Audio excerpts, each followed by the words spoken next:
Winter arrived quietly in Hallstatt. It always did.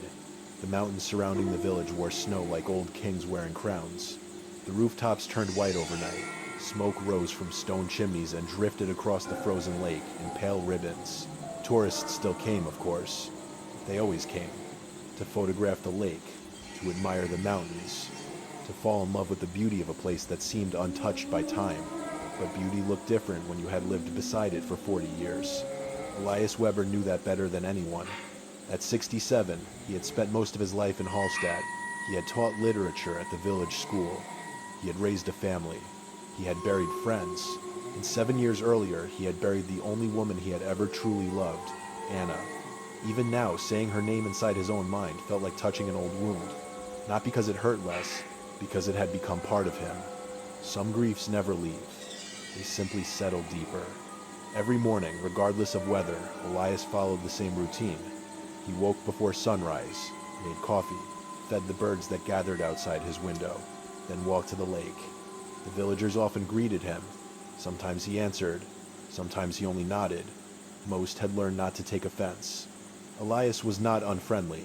He was simply tired, the kind of tired that sleep could not repair.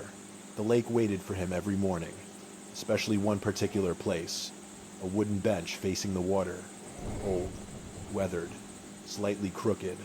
The bench sat beneath a pine tree near the eastern shore. Most people ignored it. To Elias, it was sacred, because Anna had loved it. For nearly 20 years, they had sat there together. Spring, summer, autumn, winter. It never mattered. Some couples traveled the world. Anna preferred that bench, and somehow, Elias had always understood. The view changed every day. The mountains, the clouds, the reflections dancing across the water.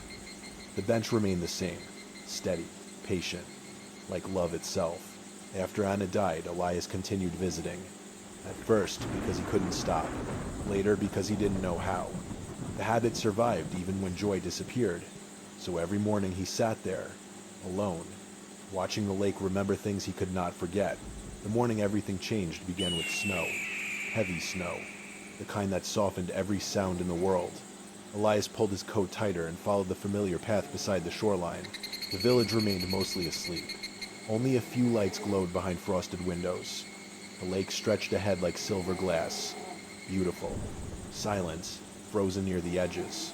For a moment he considered turning back. The weather was unpleasant. The cold had settled into his bones. But habits were stronger than comfort. So he continued. Then stopped. Someone was sitting on the bench. At first he assumed it was a tourist. Perhaps a photographer chasing sunrise. But as he approached, something felt strange. The figure was a young woman, early 20s perhaps. Dark hair, red coat, bright against the snow. Elias froze. His heart skipped, because Anna once owned a coat exactly like that. Not similar. Exactly. He remembered buying it during a trip to Vienna. Anna had worn it every winter for years. The memory struck with such force that he nearly turned around. Instead, he stood silently, watching. The woman faced the lake, motionless, as though she belonged there, as though she had always been there. After several moments, she spoke, without turning around. "You still come here every morning." The words sent a chill through him. Not because they were frightening, because they were familiar. The tone, the rhythm, the quiet certainty. Something about it reminded him painfully of Anna. Elias frowned. "Do I know you?" The woman smiled faintly. "No." Finally, she turned, and his breath caught. She was not Anna, not even close. Different eyes, different face, different voice, yet the feeling remained. That strange feeling that he had met her somewhere before, somewhere impossible. The young woman studied him for a moment, then nodded toward the empty space beside her. "You should sit." The request felt oddly natural. Elias obeyed. Snow drifted softly around them. Neither spoke immediately. The silence wasn't uncomfortable, which surprised him. Most conversations felt exhausting these days. This one did not. After a while, the woman asked, "Do you still carry her photograph?" Elias turned sharply. "What?" She nodded toward his coat pocket. His chest tightened. Inside his wallet rested a photograph of Anna, a small black and white picture taken decades earlier. Almost nobody knew he carried it, not even his children. How do you know that? The woman looked back toward the lake. Because some people never stop carrying the things they love. The answer irritated him, not because it was wrong, because it felt rehearsed. Like she already knew the conversation. Who are you? The woman smiled. A friend? No. His voice hardened. You aren't. The smile remained. Patient. Untroubled. Not yet. The response only deepened the mystery. Elias stood. I think you should leave. The woman looked genuinely sad. Perhaps, but not before I give you something. She reached into her coat pocket, then held out a small object. A key. Old. Brass. Weathered by age. Elias stared. I don't want it. You do. I don't even know what it opens. For the first time, her expression softened. Not playful. Not mysterious. Simply kind. The first answer. The words lingered between them. The first answer to what? The woman rose from the bench. Snowflakes gathered in her dark hair. For a brief moment, she seemed older than before. Not physically, emotionally, as though she carried memories that didn't belong to someone her age. The questions you've been asking for 7 years. Elias felt his pulse quicken. What questions? The woman looked directly into his eyes, then spoke quietly. The ones you never say aloud. The world suddenly felt very still. Because she was right. There were questions. Questions he asked every night. Questions he carried like stones. Could I have done more? Was she afraid? Did she know how much I loved her? Why did she have to leave? Questions without answers. Questions grief never stopped asking. The young woman placed the key in his hand. Its metal felt unexpectedly warm. The first answers waiting in the cabin. Elias stared at her. The cabin. His stomach tightened. The old summer cabin beside the northern shore. The place he and Anna visited every year. The place he had not entered since her death. No one knew that. No one. Who told you about the cabin? The woman stepped backward. Snow swirled around her. No one. Evelyn. He stopped himself. Wrong name. Wrong memory.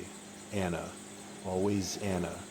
The woman smiled sadly, then turned away. Go to the cabin, Elias. Wait. She continued walking. Who are you? She paused once. Only once. Without turning around. And answered. Someone Anna trusted. Then she disappeared into the falling snow. Elias stood alone beside the bench. The frozen lake stretched endlessly before him. The mountains watched from above, and in his hand rested an old brass key. The metal felt heavier than it should, as though it carried years, secrets, memories, perhaps answers. For a long time he remained there, watching the place where the woman had vanished. Then slowly he closed his fingers around the key. For 7 years he had avoided the cabin, avoided the memories, avoided the pain waiting inside. Now something had changed. A crack had appeared in the silence. A door had opened, and somewhere beyond the frozen lake, beyond the snow-covered trees, beyond the years he had spent hiding from his grief, the first answer was waiting. Elias Weber did not sleep that night. The brass key remained on the kitchen table. Beside it sat Anna's photograph. The same photograph he had carried for 7 years. The edges had become worn, the image slightly faded, yet her smile remained unchanged, gentle, warm, alive. Outside snow continued falling over Hallstatt. The village lights reflected softly across the frozen lake. Everything looked peaceful, but inside Elias, something had awakened. Curiosity, fear, hope. 3 emotions he had spent years trying not to feel. Again and again, his thoughts returned to the young woman. The red coat, the strange things she knew, the way she spoke Anna's name without ever speaking it aloud. Most unsettling of all was her final sentence. Someone Anna trusted. How Anna had died 7 years earlier. The young woman could not have known her. Or could she? The question followed him through the dark hours until dawn finally arrived. The cabin stood on the northern shore of the lake, hidden among pine trees, far from the village, far from tourists, far from everything. For nearly 30 years, it had belonged to Elias and Anna. Not legally, Not officially, but in every way that mattered. They spent summers there, autumn weekends, long evenings reading beside the fireplace. It was where Anna painted, where Elias wrote poetry he never showed anyone, where they dreamed about growing old together. The cabin held some of their happiest memories, which was exactly why Elias had avoided it. Love leaves shadows, sometimes beautiful ones, sometimes unbearable. After Anna's funeral, he locked the door and never returned.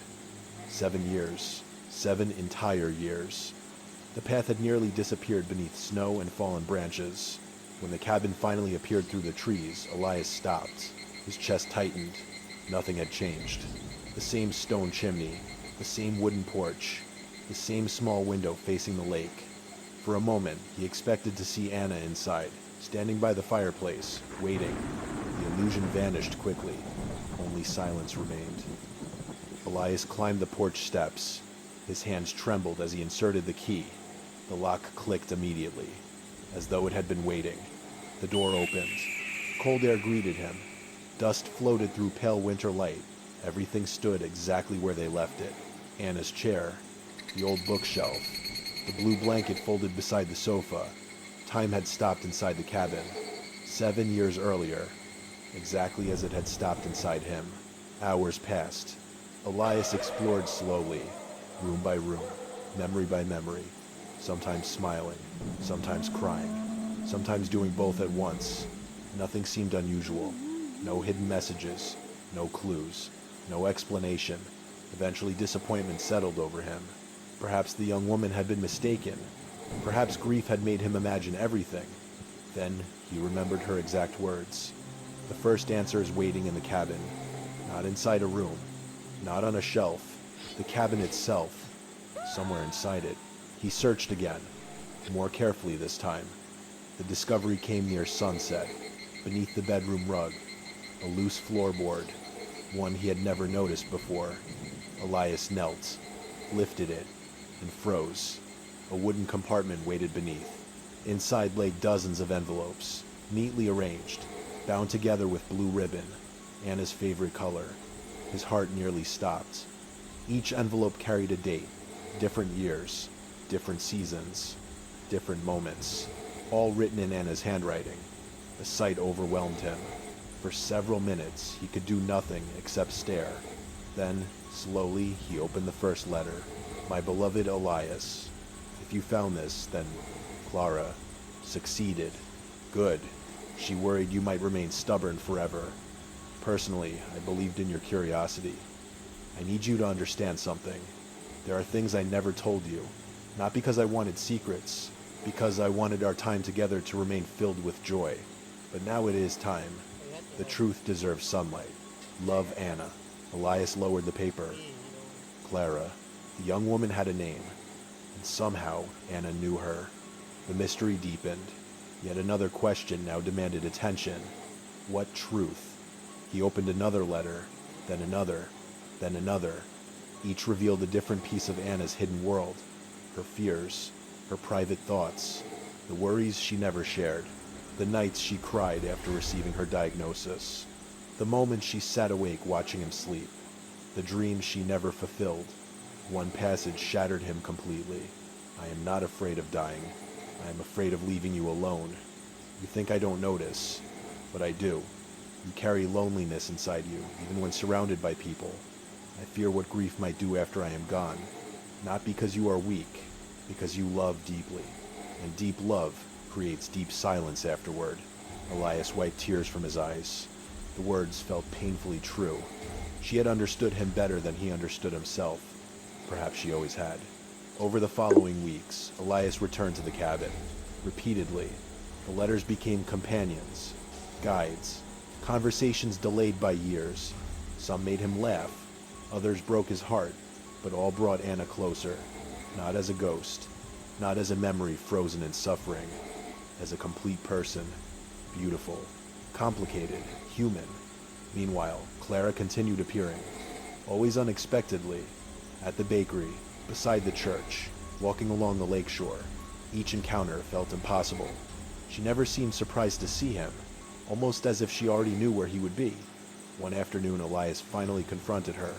Who are you really? Clara smiled. You ask that every time. Because you never answer. I do answer. No, you don't. She looked toward the mountains. Snow glowed on distant peaks. Then she said quietly, sometimes people enter our lives because someone else asked them to. The statement only created more questions. Anna asked you, Clara remained silent. And silence itself became an answer. The final discovery arrived near the end of February. Inside the last group of letters, hidden among photographs, Elias found a sealed envelope unlike the others. Across the front, Anna had written, "Open only when you are ready to know who Clara is." His pulse quickened. Slowly, he opened it. Inside waited a single page. Nothing more. No explanation. No long confession. Only one sentence. One sentence capable of changing everything. She entered the world on the day I left it, and she will guide you until the lake remembers. Elias read the words repeatedly. Again. Again. Again. The meaning slowly emerged. Clara's age, 24. Anna's death. The dates aligned perfectly. The young woman had been born the very day Anna died. Impossible. Coincidental. Yet strangely meaningful. The lake remembers. What did that mean? A place, an event, a secret still waiting beneath the surface. The answer remained hidden. But one thing had become clear. Anna had planned far more than a collection of letters. She had created a journey, a path, a bridge stretching across 7 years of grief, and somehow Clara stood at the center of it. That evening, Elias returned to the familiar bench beside the frozen lake. Snow drifted softly through the twilight. The water reflected the first colors of sunset. Clara sat there waiting, as though she knew he would come. Of course she did. Elias smiled sadly, then sat beside her. For a long moment, neither spoke. Finally, he turned toward her. "Who are you, Clara?" She looked across the frozen lake, toward a small island barely visible through the evening mist. And for the first time, uncertainty appeared in her eyes. Not fear, not sadness, something deeper, almost like destiny. Then she whispered, "The last answer waits, where the lake remembers." The winter wind moved softly across the ice, and somewhere beyond the mist, beyond the island, beyond the years of grief, still separating him from peace, the final truth was waiting. Elias Weber looked toward the island through the evening mist. It was small, almost forgotten, a dark shape resting in the middle of the frozen lake, half hidden by snow and winter fog. Most people in Hallstatt barely noticed it. Tourists photographed the mountains, the rooftops, the church tower, the reflection of village lights on the water, but the island was usually ignored. Too quiet, too distant, too difficult to reach, except in the rare winters when the lake froze thick enough to cross. Elias remembered going there only once, many years ago. With Anna, they had visited the abandoned chapel that stood among the trees. Anna had liked forgotten places. She said silence always kept the best stories. Now Clara sat beside him on the bench, her red coat bright against the snow. For a long moment, neither of them spoke. Then Elias asked, "What is on the island?" Clara's gaze remained fixed across the lake. The last answer. "That isn't an answer." "No," she said softly, "but it is the only one I'm allowed to give." Elias turned toward her. "Allowed by whom?" Clara smiled sadly. "By Anna." The name moved through him like wind through old trees. He closed his hand around the folded letter in his coat pocket. "She knew you," Clara nodded. "In a way." "What does that mean?" "It means my family knew her before I was born." Elias waited, but Clara said nothing more. The sky darkened. Lights began appearing in the village windows behind them. At last, Clara stood. "Tomorrow morning, before sunrise, meet me here." "Why before sunrise?" "Because that is when the lake remembers best." Then she walked away into the snow. Elias did not try to stop her. Somehow he understood that the final truth could not be pulled closer. It had to arrive in its own time. The next morning was bitterly cold, the kind of cold that made every breath visible. Elias reached the bench before dawn. Clara was already there. This time she carried a lantern and a small leather satchel. The frozen lake stretched before them, pale beneath the first hints of morning. Elias looked uncertainly at the ice. "Is it safe?" Clara smiled faintly. "You taught literature, didn't you?" "Yes." Then, you know most important journeys are never completely safe. Despite himself, Elias almost laughed. Almost. They stepped onto the lake. The ice groaned softly beneath their boots. Snow whispered across its surface. Behind them, Hallstatt receded into silence. Ahead, the island waited. With each step, Elias felt the past rising around him. Anna's laughter, Anna's red coat, Anna's hand in his. The memory of their first visit returned sharply. She had stood outside the abandoned chapel and said, "If I ever disappear, look for me where the world is quiet." He had laughed then, told her not to be dramatic. She had only smiled. Now, decades later, the words no longer felt dramatic. They felt like a map. The island emerged slowly from the mist. Tall pines, snow-covered stones, the chapel's small bell tower leaning slightly against the sky. Clara led him along a narrow path toward the old building. The wooden door resisted at first, then opened with a low groan. Inside the chapel smelled of dust, cold stone, and forgotten prayers. Broken pews lined the room. Snow had drifted through cracks in the roof. At the far end stood a small altar. On it rested a wooden box. Blue ribbon, Anna's color. Elias stopped breathing. Clara remained by the door. "This part is yours." He approached slowly. The box looked untouched by time. His hands trembled as he untied the ribbon. Inside lay three things: Anna's wedding ring, a notebook, and one final letter. Elias lifted the ring first. For 7 years he had wondered what happened to it. At the hospital after her death, he had been too shattered to ask. Later the question hurt too much. Now it rested in his palm. Small, gold, warm despite the cold chapel. He pressed it against his lips, then opened the notebook. Page after page contained plans, dates, instructions, names, places, the cabin, the bench, the island, Clara, everything. Anna had built the journey carefully, not in a moment of fear, but across months, perhaps years. At last, Elias opened the final letter. "My beloved Elias, if you have reached this place, then the lake has remembered. Or perhaps you have. Both are the same in the end. This island was where I first understood something about love. Not when we were young, not when everything was easy, but much later, when illness had already begun, whispering inside my body. You were standing outside the chapel, looking at the lake, and I realized that one day I would leave you. The thought frightened me more than death, not because I feared being gone, but because I feared you would turn my memory into a locked room and live inside it forever. My love, that is not what love is for. Love was never meant to become a prison. It was meant to become a bridge between what was and what still can be, a bridge between grief and gratitude, a bridge between the one who leaves and the one who must continue walking. Clara's family helped me prepare this, because once long before you knew I helped them. Her mother was alone, frightened, and carrying a child she was not sure she could raise. I gave her shelter. I gave her money.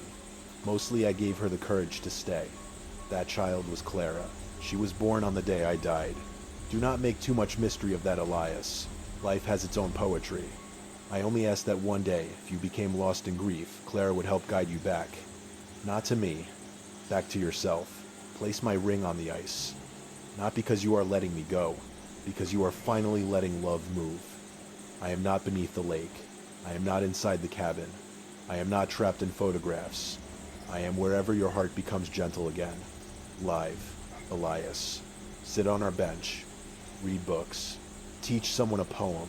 Laugh without guilt. Miss me without disappearing. And when spring comes, remember this. The lake never keeps winter forever. Neither should you. All my love, Anna. Elias wept. Not quietly. Not politely. He wept as a man who had spent 7 years holding back an ocean.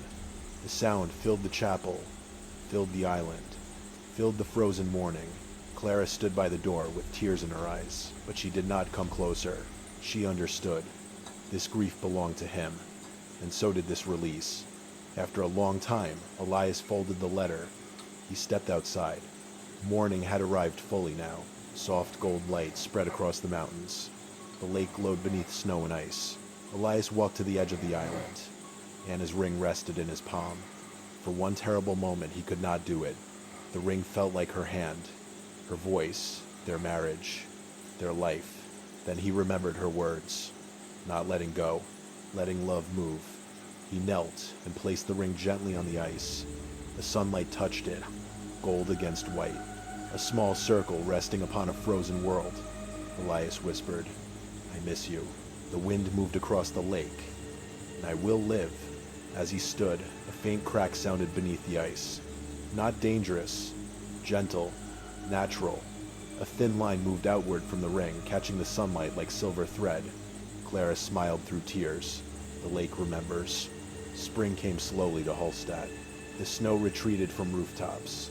The mountains softened. The lake thawed in silver blue pieces. Tourists returned. Birdsong filled the mornings. And Elias continued walking to the bench. At first he still cried, but not every day. Then not every week. One morning in April, he sat beneath a pine tree with a book in his lap, a volume of Rilke, Anna's favorite. The lake reflected the sky so perfectly that it seemed the heavens had chosen to rest upon the water. Clara visited sometimes, not mysteriously anymore, simply as a friend. They drank coffee, talked about books, sometimes about Anna, sometimes about nothing at all. That Elias discovered was healing too. Ordinary conversation, ordinary mornings, ordinary life returning quietly. One day, a young student from the village asked if he would help her understand a poem. Elias almost refused out of habit, then smiled. Bring it tomorrow. That evening, he returned to the bench alone. The sun lowered behind the mountains. The water shimmered gold. For the first time in 7 years, Elias sat there without asking why Anna had left. He simply thanked the world that she had been. The bench remained old, weathered, slightly crooked, still facing the lake, still holding memory. But now it held something else too. Not just grief, not just absence, a bridge. And as the evening light moved across Hallstatt, Elias understood at last. Some people leave our lives, but their love stays behind. Not to trap us in winter, but to guide us gently toward spring.